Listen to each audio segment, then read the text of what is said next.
Hello, hello, guys. Welcome back. I cannot believe this is the final episode of 2025. It is New Year's Eve. If you are listening, you probably aren't. You'll probably hear this in 2026.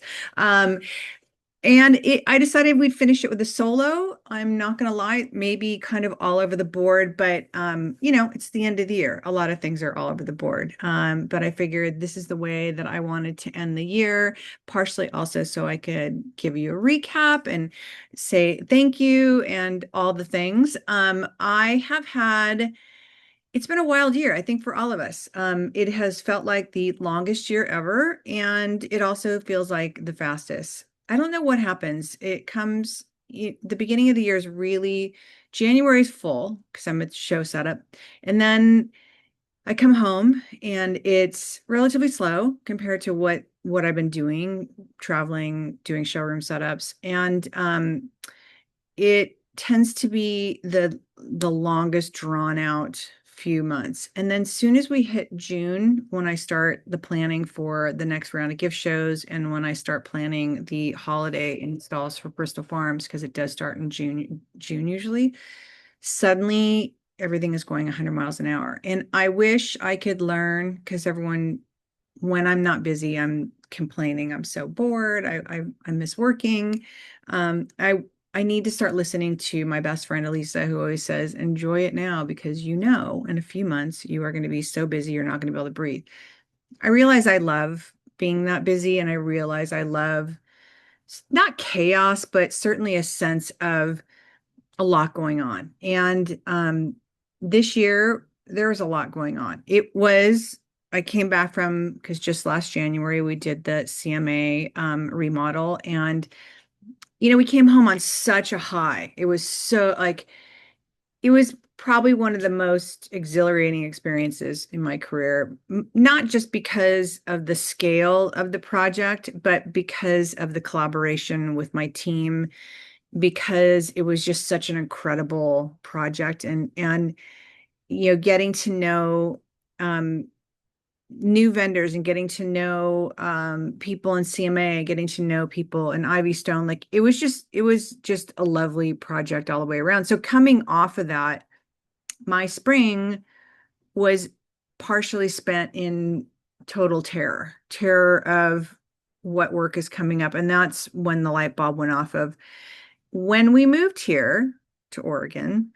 There was a reason. I kept saying when I was in California, in 3 to 5 years, we're moving out of California because of the cost, because of the freeways. Like I was spending 2.5 hours commuting to my stores every day. That's a long time. Be sitting in your car, sitting in traffic. And know shortcuts and whatnot, but as packed as California is, even those shortcuts were packed. And I wanted to get away from that. There was a good amount of entitlement in the area that I lived in Manhattan Beach, and it's hard. It's hard living around that because what would piss me off were lovely women in their cute pickleball outfits would park their Range Rover in a handicap spot, and because they didn't want to walk a block, 2 blocks, whatever, to the coffee shop. And that is the kind of shit that sends me over the edge. Like I think it's infuriating that if your legs can work, that you take away a handicap spot from somebody. It's kind of like people parking in, there's a handicap spot, and then there's a spot next to it that has these lines. And the reason why they have these lines is so that the person can pull up in their wheelchair and have enough room to get the wheelchair there, open the door, and put themselves in the car and get their wheelchair in. And when people park in those spots, they are doing exact same thing as you might as well park in the handicap spot. And it would and I know this happens everywhere. So before everyone says that, I know this happens everywhere, but this was happening a lot. And there's just a lot of reasons, but it was time for us to move. We were born and raised there, and I really wanted a slower lifestyle was really the bigger reason. And with me traveling so much and living on job sites, I made a deal with myself. Like if you are going to live away from Dave and home and the dogs, and when you are home, I really want to be home and be, present. And living in a smaller, slower area is part of that. And being able to afford it is part of that as well, because California is incredibly expensive. We were very lucky in the house that we had. The lady never raised our rent. I mean, there's apartments that are way more than our house was. Um, but yeah, that was the plan. And then 2-year mark came up and we made the move. And so when he came back, circling back to when we finished CMA and we came back home, the terror that I was feeling was there isn't work for me here in Medford where I live. There's not a lot of retail in Medford proper that I'm in. There is in Jacksonville, there is in Ashland, there is in Grants Pass, which are all very super cute historical downtowns that I wish downtown Medford was.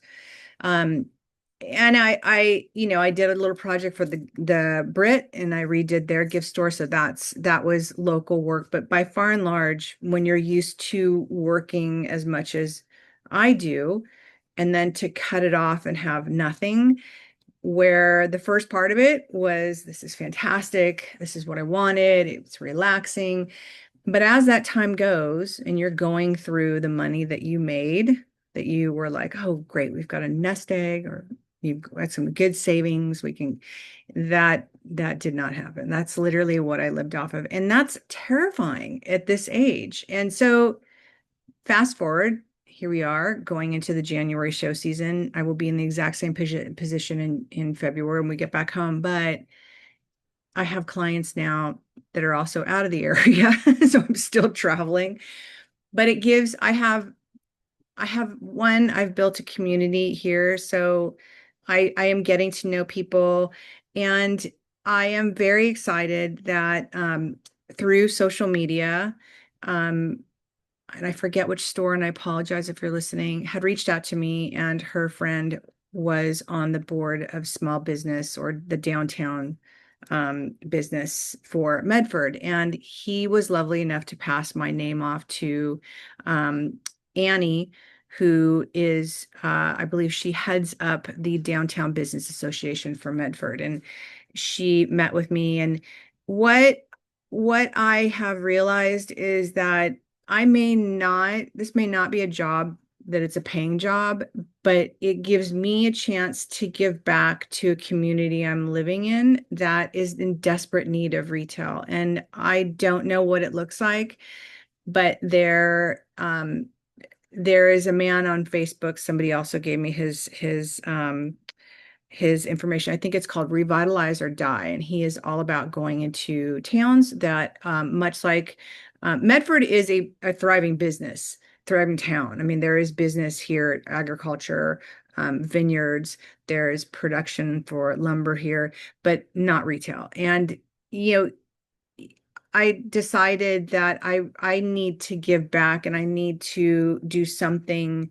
If I'm going to live here and be part of a community, I think it's important that I become involved. And so I met with her last week, and I'm going to be helping them through the downtown business association board. I'm going to speak to some of the stores, even if I'm doing free consulting for some of these stores. I don't even know, to be honest with you, if they're going to want it, but I want to do it and I want to be part of it. And I really want to be part of bringing a downtown back to life. And part of what I recognize, and I'm sure some of you have this as well, is it was interesting. I've driven through there a lot. There's not a lot there. There's lots of gaps. Like there's a little store and there's a big gap, and then there's a restaurant and a big gap.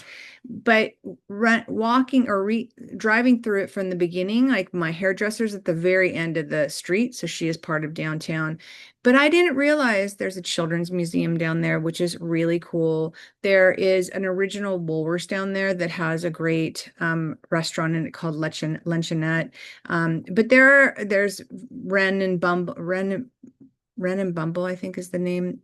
Which is a super cute little garden store. So there are retailers and stores down there. And one thing I did realize is that none of these businesses are connected within the social media for the Downtown Business Association. And looking at other business associations for other areas in our area, they're very good at including everybody and getting everybody on board with, if you're having a First Friday, everyone being involved in it. But social media wise, covering every business, weird or not. And I think sometimes people get hung up in, we want our downtown to look and feel like this, including social media. And part of the quaintness of any small town is some of the weird businesses. And I think in order to get everyone on board is to have a light shown on all of these businesses and give everyone their moment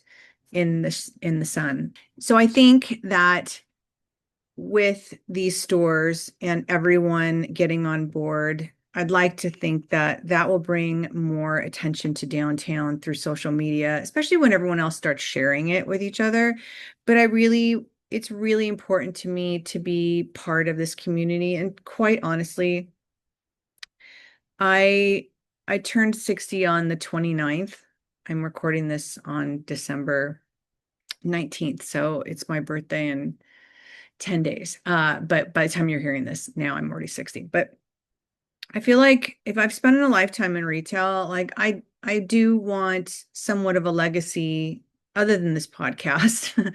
I mean, this podcast is a major legacy, which I'm very honored to continue doing it. And I know that it helps people, which I love. But I really, my legacy of what I understand and innately know in retail is if I can't give this away to retailers in an area that need it more than anything where I live, I don't know what else to do. So I am going to be part of the Downtown Business Association, and my hope is that possibly I open a retail store down there because the buildings are amazing, and quite honestly, the rent is crazy low. And yes, it means how are you going to pay the rent of getting people in there? And what better way to find out than to do it myself? Is it a risk I'm willing to take?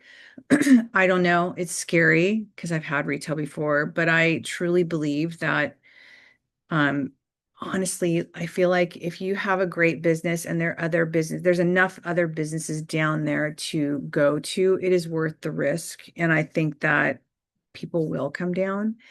So that is one of the things that is going on for me. And this just happened literally a couple days ago is when I had this meeting. But I feel like with this last year, if you believe astrology, this last year has been the year of the snake. And the year of the snake has been everyone who is in astrology world and readings, everyone has said this is going to be a horrible year. This is going to be challenging. This is going to be all the things. And they were right. It was. Um, and the the snake is all about shedding things that don't align with you anymore, that don't serve you anymore. It's all about moving past things that did not work. And the horse is the year we are moving into, and that is all about racing to the next rebirth, resetting. So I'm excited about this year, knowing last year what it was like to be in February, March, April, May, where I was in complete panic mode about what am I going to do, that I have some new clients that I'll be traveling for, retailers, but also that I'll be involved in the downtown project. And like I said, it's not a project that pays, but I think it will pay in the sense of, um, goodwill and giving me something to give back to that will help other people. So I'm excited about that. So, one of the things I really wanted to talk about is that I'm sure you have seen it with this year and the tariffs and the fear and the cost. There are going to be a lot of people that close, and it's horrible. And I'm kind of coining it to how the pandemic fast forwarded retail. And if you didn't have a live if you didn't have a website, if you didn't weren't willing or comfortable to go on social media and do lives and show up and pivot and change what you were doing, like the Kingfisher girls, they were live within days of closing down. There was people driving gift baskets around, like those kind of shifts and pivots that you are getting your business moving forward no matter what the circumstances are. If you weren't willing or comfortable doing those things, a lot of those stores are gone. And now we have another situation where we are watching retail in fast forward. Um, and it's the nature of the business. Like change is inevitable. Um, Change this fast is different than, you go years gone by and it's like, oh, that store is going out of business. This is a very fast forward movement of stores going out, and majority of it is because of tariffs, and the cost. Some people say it's because of Amazon. I still don't believe that. I still believe that if you are a retailer, your customer service is going to stand out more than Amazon. Everyone is still going to order on Amazon, like especially like all of your office goods and whatnot. And there's still going to be people that are standing in your store and they will scan something and see it on Amazon. And that's the nature of what it is. But by far and large, your ability to work with customers and show them customer service and show them how much it means to shop small business, but because not just because you're a small business, but because you and your team have gone the extra mile, that you have reached out, happy birthday, you have, hey, just want to let you know this came in, I've got it on hold for you. Whatever it is, these are things that Amazon is never going to do. They're never going to remember your birthday or remember that you went on a vacation and how was it. And they're never going to reshare your social media posts where you tag them, where they've tagged you because they're wearing one of your outfits. Amazon's never going to do this. And because of that, Amazon's never going to take over everything. But you do need to make an effort. You need to stand out and make that extra effort to stand out and stand above what Amazon is bringing to the table for everyone. Same thing as fair. And everyone is up in arms about fair. And it is, again, part of the industry and part of how the industry is changing is that I will admit it. I use fair. I use it for brands and lines that I cannot get through my reps. I'm loyal to my reps. There are instances where our reps don't call on us. And yes, I have placed orders for them, but I've made sure that I've let them know so that they can make sure they get the commission from Fair. But by far and large, I am loyal to my reps. But Fair has its place as well. And I'm not going to lie that they're being able to order on Fair is much easier than, I hate to say it, market time that everyone is using. And it's not a choice because people would be like, oh my God, I tried to order this and it's such a pain in the ass. Why do they keep that? I don't think, and I may be wrong, but I do not believe that the brands have a choice on what platform they are showing on. The industry has merged together. Market Time is the platform for all the showrooms. Even Jellycat. But it is not a quick and easy way to navigate through it, which I also understand why fair is. But that is, again, part of the industry that's changing, and hopefully some of the things they are doing there, hopefully Market Time and other platforms will take that and run with it and do it that way after hearing so many people say how much easier it is to order on. But again, these are things that force change in the industry, and hopefully this is part of them. But with the change that's happening in the industry, there are going to be a lot of people to close. And for those of you, because I've been in this situation where I've had to close my stores, and what I can say, and also I know people are closing their stores right now. One of my clients is already closed. Masson closed earlier this year. I have another client that is thinking about closing, and all I can say is that because I watch the stress that they are carrying, and I watch the pressure of what they're going through, and the thing that I remember from my own stores of dragging my feet to close, I knew it was the right decision. I knew. Like in the heart of hearts. And I think a lot of people will cling on because it's part of our identity, but also it's the ego. And the ego does not want you to end it. And the ego will do everything in its power to keep you engaged and wanting you to keep going. But as I told my client and my friend, is that do a little exercise for me. Write out all of the things that you have to pay out for your space, payroll, insurance, products, rent, all the things. Write that out and look at that number and tell me how you would feel if you didn't have that number to hit every month. And I think a lot of you would say, yeah, it's like, that's why I gave up our editing team because I was drowning. And it happened last spring when I was in panic mode. And the reality is, should I have stopped the podcast? Maybe, but I chose to at least cut the editing team, who I adore and did a phenomenal job. But it was an expense that I just couldn't carry when I had no income coming in. And I think a lot of stores, if you are thinking about closing and you are hanging on for dear life, I worry about the I worry about your mental health. I worry about your financial health. I worry about all these things because if you're hanging on solely because this is a big part of our identities. I mean, this podcast is a huge part of my identity. Do I want it to take me down? No. Would I like to say I have learned from this experience, my experience of losing my stores? Yes. But I chose to make certain cuts. So if you are in this position and you are hanging on for dear life to keep your store, do that exercise of listing out everything that you owe and look at that number. And the next thing to do is there anything that you can cut out of that number?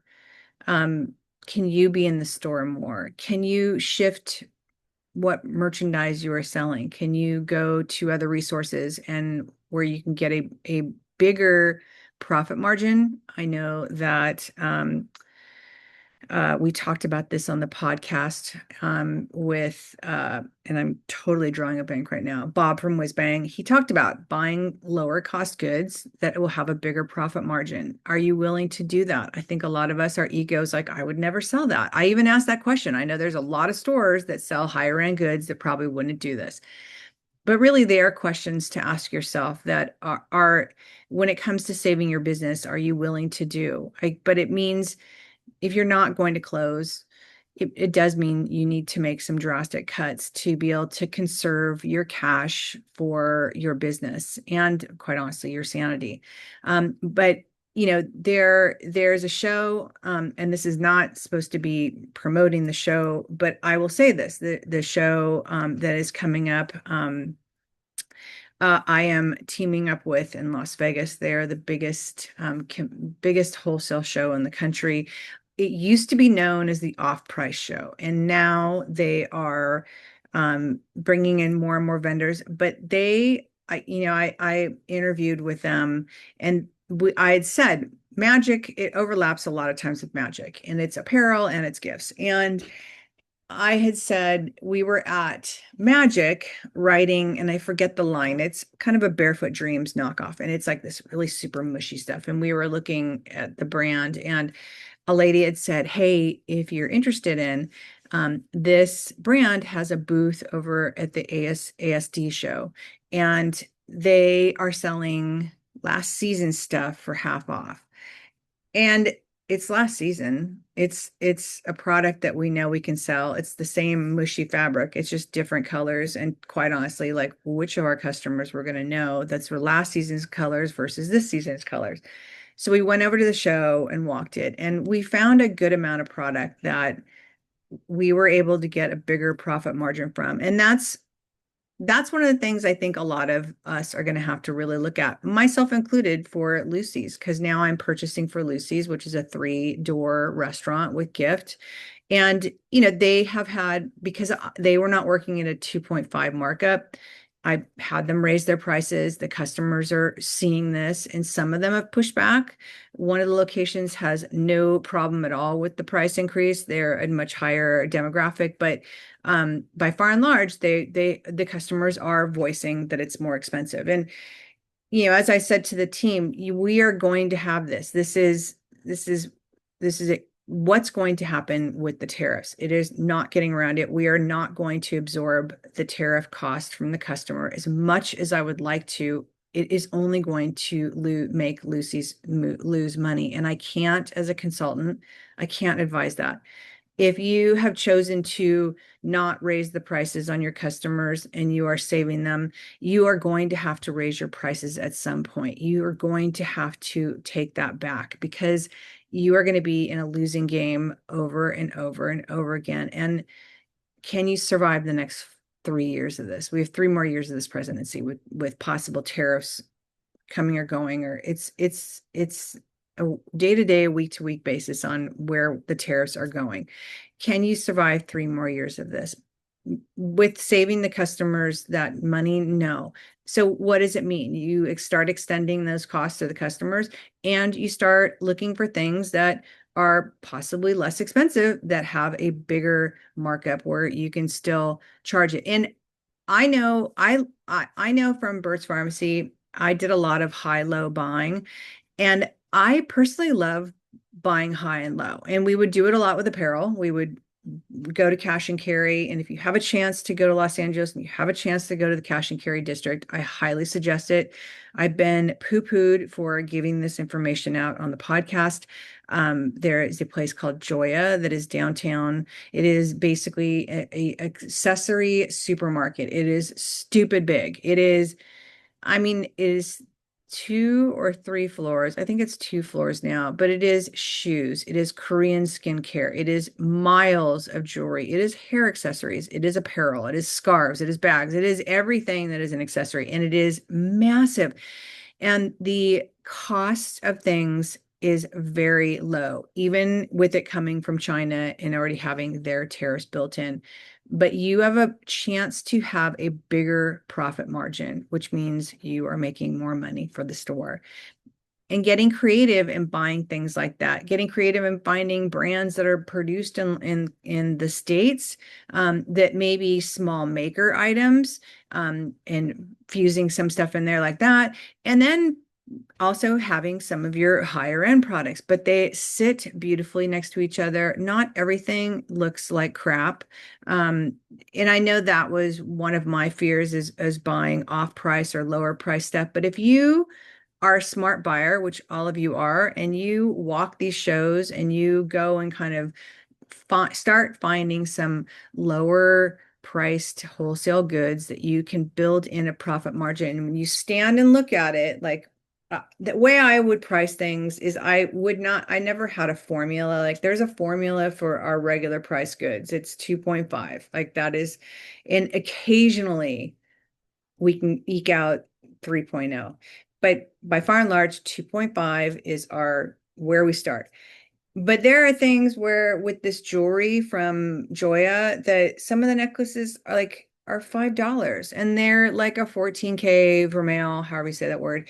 And when you take them out of the packaging, this is key, taking them out of their packaging and hanging them with other goods, they will stand with other products. And it's fast fashion for a reason. It is up to the moment, style wise, straight off the runway. They are so good at creating products that are going on trending right at the moment. But they are not like, there was necklaces we were getting for $5. We're getting the little beanies, I forget the company's name, for $8. Like, the profit margin that's built into some of these brands is amazing. And if that is what helps you start to increase your income or your profits, these are some of the things I would look at. Try not to dig your heels in the sand the way a lot of people did during the pandemic. This is the way we've done it. This is what we always sell. You're going to have to think differently if you are in this position where you are struggling. And whether it means you're in the store more often, you're probably there already a lot, and you're probably like, I don't have any more to give. And you don't, and you can't. But there are other places that you can make these cuts, and you have to make these cuts. And they're business decisions that no one wants to make. But at this time, in the juncture of where we are in retail, they're decisions that you have to make now, and they're smart decisions, and they're not forever. But it does give you a different way of looking at things and how you're buying. And like I said, high-low things I love, and I especially love doing high-low apparel. But you can also do it in gift. Some of the things you can't go low on, I believe, are like candles, because the production and what they make it with and the scents are never quite the same. Books, books are given, they're going to sell all the time. There's not a place that you can really cut corners on books, but there's certainly enough things. And with this show, I think it is worth going. I'm going to partner with them. We're going to be doing a walk and talk on the floor. She is Stephanie, who is VP of the Buyer Services, is going to be on the podcast. I'm interviewing her tomorrow. So this will come out in January. So you guys will hear more about the show and what makes it so great. It is a massive show. And I will say this, in all shows that have massive, there's a massive amount of stuff that you don't want. And know that you're just going to have to go through and sift, like my old boss, Michael Campbell, used to tell me. And this is the same thing, still goes.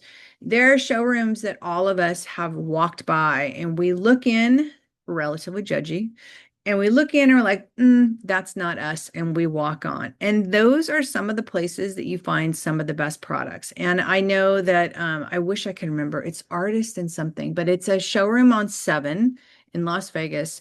And they do regional ornaments, regional dish towels.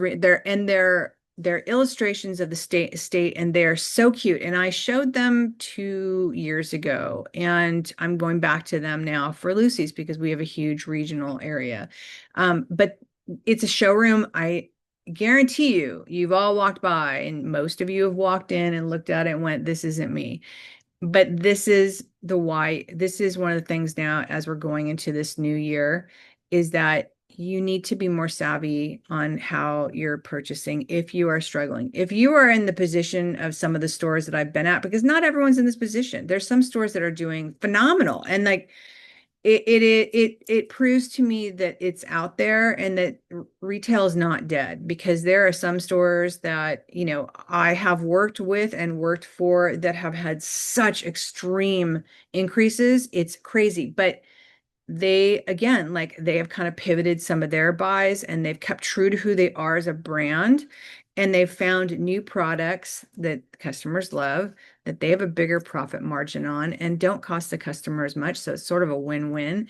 But I think that everyone's going to have to get a little bit more savvy with how we buy. So as we're going into the shows, take a look at some of these showrooms, just walk through them. Like, do me a favor, and I would love, if I see you at the shows, you to tell me where you've been that surprised you. I would love for you guys to chime in and send me a DM and said, hey, we went to the showroom, we never thought we'd go, and we found this. But really take an active stance in when you're at the show, trying to go into, and I know I can already hear you guys, but I'm only here for 2 days. I get it. And especially when you have appointments, I had to extend Lucy's trip, because last time we were only there for 3 days, and I swear to God, we never saw any showrooms other than our appointments. This time I have extended it because that's important, and we need to see other brands and other lines. And only way to do that is to extend the time. So we're extending the time so we can go on these. But don't judge the book by its cover. Go in and take a walk through. It'll take you 2 seconds, do loop through. Hi, how are you? We're just looking, whatever you want to say, but go through, do look, see what they have, see if there's something, because you will start to find products that you have never seen, that weren't on your radar, that are in showrooms that everyone has kind of poo-pooed and walked by. And I'm guaranteeing you will find things, but this is the state of how retail is now. And again, if you are in the position where you are clinging on and you are hanging on by a string, I can tell you from somebody who has been through losing my stores and closing them, I held on because of my ego. And I'll be totally transparent with that. I did not want to have to see people in the industry after I closed my stores. And because I was embarrassed, and there's nothing to be embarrassed about. I can tell you that now in this position, but there is nothing to be embarrassed about. It is a tough industry right now. It is not easy. And when there are big box companies going out of business and you are clinging on as hard as you can, but it's stressing you out, you're not sleeping, you don't have a life because all your money is going into the store. Like this is not healthy. And hanging on because you don't, to save face, basically, because you don't want to disappoint your parents, your family, your husband. You don't want to see people later, that you've closed your store and like, I mean, I'll tell you the story. I'm not going to name names. I don't think she listens to this podcast, but when we had Sweet XO was 5 stores. It started as one, it increased to 5 within a year. It expanded way faster than it should have. And it was not my money. The money guy was like, we're expanding. Do you want to be part of it? You'll be a partner. I was like, absolutely. And I jumped to be part of this and be an owner. And it was 5 stores, and it meant recreating this magical experience of Sweet XO 4 more times across the state of California. And it was amazing. It was amazing. And you all know, when you write a lot, the reps loved us, like loved me. I mean, our orders were stupid big, and it was much like when had my stores at Fred Siegel. Everybody loves you until you go out of business. And when we closed Sweet XO, I didn't have a choice. Like, the money guy decided, I'm done, we're closing. And in the back of my head, while I was upset I was losing my job, my ego part of it knew that I had nothing to do with it. I did the best job I could. The store was amazing. I created an incredible brand, and I am still proud of that. Before, if it was my days at Fred Siegel, I wouldn't have been able to think like that. It was horrifying that I had to close my store. I had to see my reps. And I remember, if you've listened to this podcast a long time, I will admit I was an asshole. I was 27 with 3 stores at Fred Siegel, and I thought I was all that in a Big Mac, and I was not. And that is the ego that kept that open. But it was an ego of pride that I loved it, but I knew I had nothing to do with it. And I knew the money guy was going to do what he was going to do.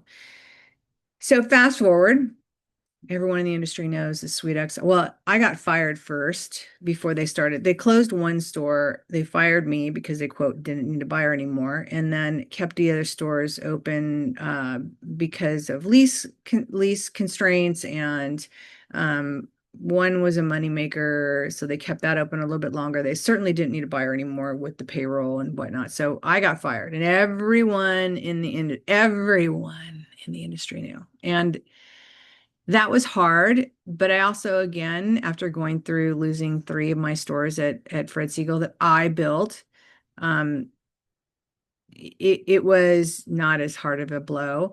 But going to the first show after the store closed, my I'm not going to say what brand it was, but she was the sales manager for a big brand that we wrote a lot for, a lot. And she was the sales manager, and she never really helped me. I had my rep, but she was always in the background and, schmoozy and whatnot. And when I came back to the show, I came back as just me doing the show with my brand. I don't think I was MC Design Collaboration at that point. And I walked into the showroom because I wanted to see what they're doing. And I she stood there and she looked at me up and down, and she actually said to me, what are you doing here? And it was so Mean Girls. It was so mean. It was so unneeded, but I know me as a buyer, and I know if you've dealt with me, I'm a hard buyer. I expect a lot, and I'm very vocal, and I love my reps that take care of us. And we, it was just not, it was just mean. It was just so mind blowing that, I mean, the look she gave me, and if you're watching this on YouTube, it was like looking down, and it's like where you're judging someone, you're looking them from their feet up to their top, and this look, and head cocked, and this confused look of like, why are you here? And I just said, well, I'm just seeing what they're doing. And she's like, but I thought you got fired. It's like, wow, you didn't need to mention that. But okay, yeah, I did get fired, and they're doing what they're doing. And I think I mean, they've already closed one, in my understanding, because operations director was still my friend and still working. He's still my friend, but he was still working on the project. And he was like, yeah, they're all closing, and it's only a matter of time before everyone knows. So it was just one of those things that was so uncalled called for and so mean. And I will say this, that fast forward to 2 years past that, she lost her job. And through LinkedIn, she reached out to me and said she was applying for a job that was with one of my clients, and asked if I would give her a recommendation. And I will say, the mean Michelle really didn't want to. Like, fuck off. Like, you were so mean to me. But the reality is, everyone goes through this. Everyone at some point is going to get fired, and everyone at some point is going to lose their business. Everyone. And I chose to be the bigger person. And I called my client and said, you do need her. She is a kick-ass sales manager. And you don't have one right now. And I really think that she would really do the company good, because she is kind of a hard ass. And I said, and while I don't love her, I do believe your company needs her. And she's still with that company now, which is great. But it's the ego part of all of us, I think, is afraid of walking in and seeing that person and that reaction. And I don't think I think only some people are gonna act like that.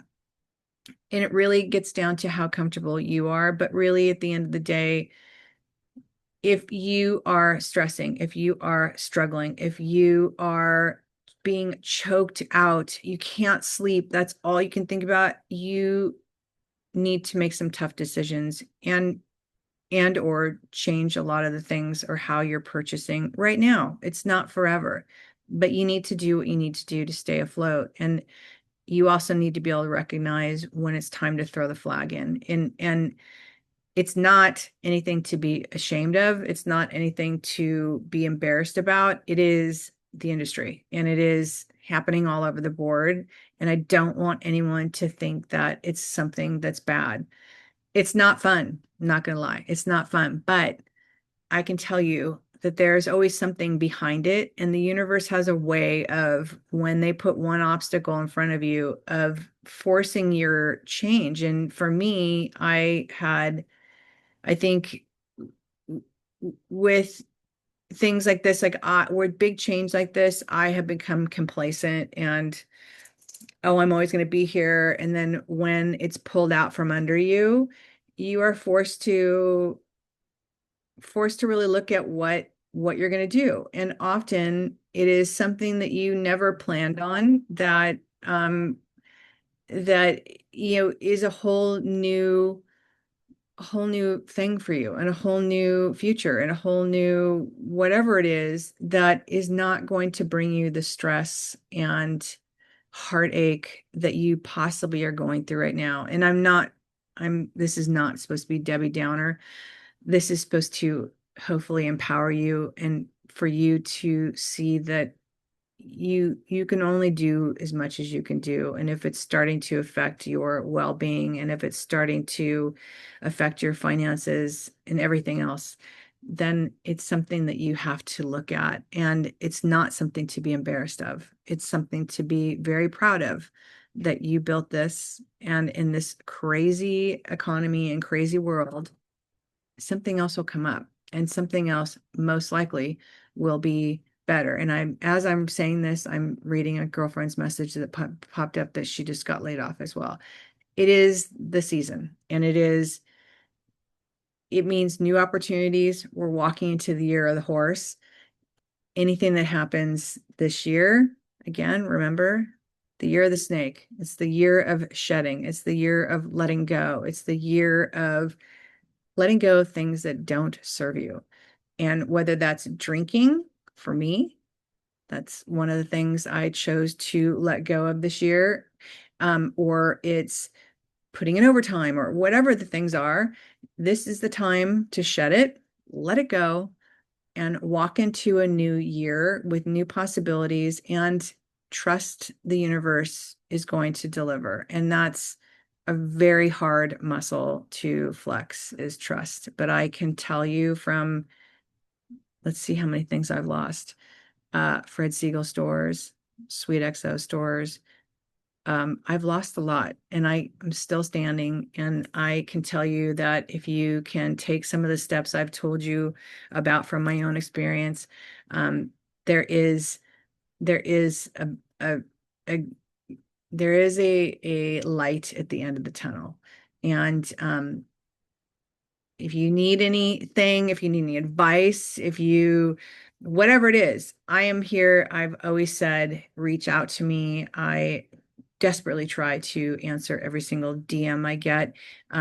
If you want to talk about it on the podcast, let me know. I think you are not the only one going through this. If you're listening, thinking, God, this is exactly what I'm going through, you're not the only one. So I think if you are going through this and you want to talk about it, let me know and we'll get you on the podcast, because I think a lot of people um, will benefit on this. I think talking about it and just getting it out and having it be a normal conversation that I'm struggling with this, or I need help with that, or whatever it is. I think as a community, as retailers, all we can do is give each other advice. This is my advice for everybody today, but let me know. Let me know if I can help you in any way. Let me know if you want to talk about it on the podcast, reach out. But this is our final episode of 2025.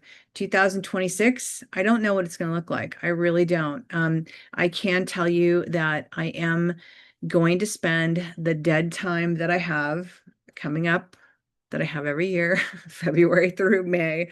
I'm going to start writing my book. And the book is the same title as the podcast, The Retail Whore: Stories and Lessons of a Life in Retail. And it's going to be everything from quick tips. It's not going to be the life story. I started out thinking it was going to be the life story of how I got to here from there. And I think honestly, like a lot of it would be boring, but I think there's a lot of fun things intertwined in what I've done. And if I can do it more like a journal style with pictures and little anecdotes tossed in, as well as some retail tips that work, that to me feels more genuine to who I am. Because there are some amazing stories. Just the Fred Siegel time, like I'm going to tell you this, and we're going to end this with this one story. With Fred Siegel, I had a ton of celebrities shopping with us, like so many celebrities. And Tom Hanks, or Tom Cruise, was one of them. He and Nicole would come in all the time. He was the most lovely man. He was purchasing something and reached for the pen cup to sign and knocked the cup over, and the pens go everywhere. And he's like, "Oh my God, I'm so sorry." And I'm like, "It's okay." And he goes around to the back of the counter with me, and he's like, "Here." He's like bending over. He's on the ground picking the pens up. I'm like, "No, really, no, it's okay. I have it. It's okay." And he's like, "No, no, no. I want to pick it up. I knocked it over. I'm gonna." But stories like this from my time at Fred Siegel were so amazing. And there was a lot of them, and I can't talk about some of them, but there are certainly enough stories within this time that turned out to be lessons that I think that everyone will enjoy. So that is one of the big things for this year, as my horse year in my 60s going into it. And if I open a store, I'm opening a store. That's still, I don't know, it sounds insane to me, but I've learned to sort of lean into the universe and kind of follow what the breadcrumbs are that they're putting in front of me. And I'm learning to flex my trust muscle that it's going to be okay, and change is good. And there's always something new, and I have to be willing to twist and turn and go with the flow, because if not, I'm fighting it tooth and nail, and that I've learned has gets me nowhere. So with that, happy new year, happy 2026. I'm so excited to enter 2026 with all of you. I can't thank you enough for sending me messages, being involved, showing up, saying hello at the shows, all of it. I really honestly can't thank you enough. And this is something I never, ever anticipated. So with that, thank you and happy new year. And I'll see you next year.